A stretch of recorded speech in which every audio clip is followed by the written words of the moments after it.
Did you know that you can improve the aesthetics of your prints by changing the top surface pattern?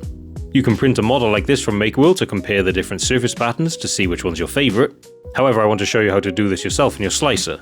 In my case, I'm using Bambu Studio, so if you head to the Strength tab, you can see the top surface pattern settings here. The default setting is monotonic line. However, octagram spiral is pretty cool. Which after slicing, you can see this on the top surface here. If you have multiple objects, you can set different surface patterns for each object. To do this, you head to the Objects tab and then the Strength tab of the individual objects. So here I can change the second one to something. I can choose Hilbert Curve because it's pretty cool too. It gives a nice texture on top. You can also do the same for the bottom surface pattern of your print. So another pattern that's pretty cool is the Archimedean chords. And after slicing, you can see on the bottom it's got this swirly texture on it, which is really cool. Try out all the patterns to see which one's your favourite for your prints. Anyway, I hope you found this useful. Make sure you like and follow for more 3D printing tips and tutorials.